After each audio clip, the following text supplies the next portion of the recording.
Salut à tous, bienvenue sur la chaîne Ludofit, ici une chaîne dédiée au fitness et la nutrition sportif. Bienvenue aux nouveaux qui viennent d'arriver, pour ceux qui viennent de cliquer sur cette petite vidéo par hasard. Dis-toi que perdre du poids n'est pas un miracle, n'est pas magique, mais tu peux réussir. Si tu veux apprendre plein de choses, le mois de décembre est dédié aux fêtes de Noël pour perdre du poids de manière intelligente. Je t'invite à t'abonner et de ne pas oublier d'activer la cloche de notification pour rien louper aux futures vidéos.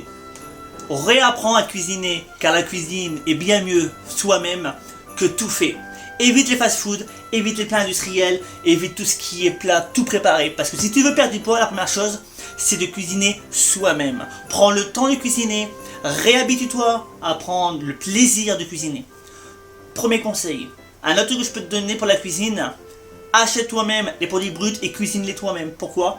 Quand tu cuisines toi-même, tu sais ce que tu manges. C'est Noël. T'as pas envie de faire manger. Je peux comprendre. Noël, c'est qu'une fois par an. Soit tu te mets à cuisiner toi-même, soit tu prends quelqu'un. Si tu veux vraiment prendre quelqu'un, évite les grandes surfaces. Les grandes surfaces, le 3/4 du temps, quand tu achètes un traiteur chez eux, c'est du surgelé, blindé de produits chimiques et blindé de sucre caché.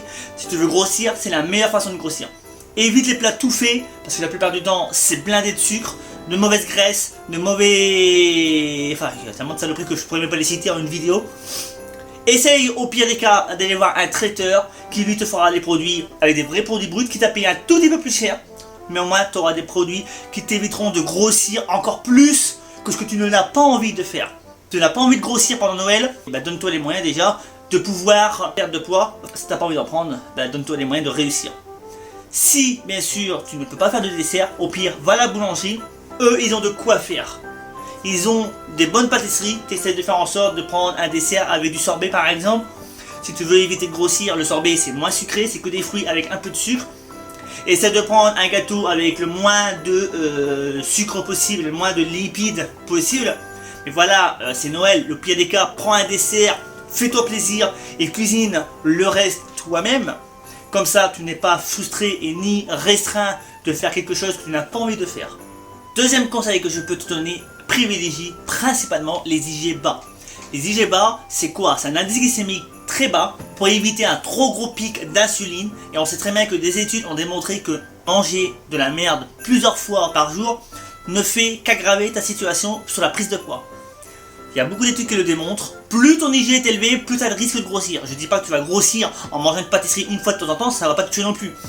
Attention aux IG, si par hasard tu sais que Noël tu vas manger plus que la normale et que tu as envie de te faire plaisir, évite au maximum les IG les plus hauts possibles, mange le plus équilibré et une alimentation saine et équilibrée jusqu'à Noël. Et là tu vas limiter justement les risques de grossir déjà et ça te permettra même de pouvoir manger plaisir à Noël sans avoir peur de ton assiette. Troisième conseil que je peux te donner, pratique au minimum une activité physique sportive en salle ou à domicile. Que tu sois confiné ou pas, que tu es public prioritaire ou pas, tu peux toujours t'entraîner. Privilégie au minimum 3 séances de sport par semaine. Si tu ne peux pas faire 1 heure, fais 30 minutes, c'est mieux que rien. Un minimum d'activité sportive t'aidera à être mieux dans ta peau et ça te permettra de perdre du poids tout en continuant en bien mangeant jusqu'à Noël, sachant que Noël c'est qu'une fois par an et qu'on fête pas tous les jours des repas avec des gros assiettes. Quatrième conseil que je peux te donner, si t'as pas réussi avant Noël, tu peux toujours te faire aider. Tu peux prendre un nutritionniste, un diététicien, privilégier plutôt les diététiciens parce qu'ils sont quand même beaucoup plus formés et plus professionnels qu'un nutritionniste, un coach qui peut t'aider aussi à maintenir ton poids ou voire perdre du poids avant Noël. Comme ça tu peux te faire plaisir et ne pas avoir peur de grossir à Noël. Parce que c'est possible. Cinquième conseil que je peux te donner, reposez-vous suffisamment la semaine. Certes, pour certains métiers c'est plus compliqué, mais dites-vous que si vous vous reposez mieux, vous aurez un mental et un bien-être beaucoup plus élevé que la plupart des gens. Et votre poids ne jouera pas aussi sur ça. Car le fait de mal dormir augmente la prise de poids. Une personne qui dort moins de 7 heures ou ne mange pas correctement et en plus dort moins que prévu, que ce qu'une personne devrait dormir, elle n'empêche, pour faire simple, elle va pas activer la perte de poids. La fonte des gras va être suspendue provisoirement. entre guillemets, je vous fais une schématisation pour vous comprendre. Moins vous avez un bien-être mental élevé, moins vous avez de chances de maigrir. Pourquoi? Parce que vous pouvez toujours aussi faire de la méditation. Une personne moins stressée a moins de risques de grossir qu'une personne qui est hyper stressée. Si tu as envie de perdre du poids, fais de la méditation, au moins une fois par semaine pour pouvoir détendre ton esprit et ton corps et tout ce qui est bien-être physique, mental et spirituel. Rien que le fait de faire ça, ça t'aidera à aller mieux dans ta peau.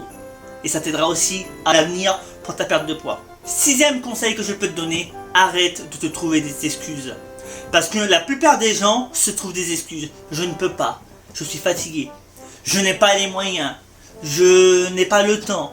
Mais comment font les personnes qui sont pompiers et qui arrivent encore à s'entraîner? Comment font les médecins ou autres qui s'entraînent en musculation et qui font des compétitions? Ils y arrivent quand même. Et pourtant ils ont des horaires bien plus importants que vous. Ne faites pas l'erreur que font la plupart des gens, c'est d'avoir une idée carrément limitante. Vos pensées limitantes, arrêtez de les croire, parce que si vous voulez vraiment perdre du poids, ne vous trouvez pas d'excuses, parce que tout le monde peut réussir. Vous n'avez pas le temps, donnez-vous le temps. Réveillez-vous 30 minutes plus tôt, comme ça vous avez 30 minutes de plus pour pouvoir vous entraîner. Vous n'avez pas l'argent? Qui a dit qu'on a besoin d'argent pour s'entraîner? Vous êtes chez vous, vous avez une bouteille d'eau, est-ce que ça coûte cher? Non. Vous achetez une corde à sauter, vous achetez une bouteille d'eau parce que vous allez la boire de toute façon, ça vous suffit largement pour perdre du poids. Votre corps, un canapé, une chaise suffit largement. Vous avez tout ce qu'il faut chez vous avec 0 € de dépenses. L'argent n'est qu'une excuse. Tout le monde peut réussir. Parce qu'on n'est pas obligé de manger des produits les plus chers et bio pour pouvoir perdre du poids. On fait avec ses moyens. Vous ne pouvez pas parce que les salles sont fermées. Comme je l'ai dit précédemment, entraînez-vous pas du corps, vous pouvez toujours perdre du poids. Si vous avez des objectifs de prise de masse ou de performance, là ça change quelque chose parce que c'est plus compliqué. Mais si c'est que perdre du poids pour avoir une taille fine et vous faire avoir un nouveau corps, c'est pas la même chose. Si vous êtes comme vous, si vous ressemblez à cette idée, dites-vous que c'est que dans la tête. Si vous avez des idées positives, vous irez là où vous avez envie. Voyez loin, donnez-vous les moyens de réussir. Si cette vidéo t'a plu, je t'invite à t'abonner, à liker la vidéo et n'oublie pas d'activer la cloche de notification pour rien louper aux futures vidéos. La semaine prochaine, il y aura des idées recettes pour les vidéos cuisine. Si les vidéos t'intéressent, je t'invite à pas oublier de t'abonner parce que tu louperas les prochaines vidéos. À mercredi prochain, tu étais sur la chaîne Ludofit ici, une chaîne qui te veut que du bien.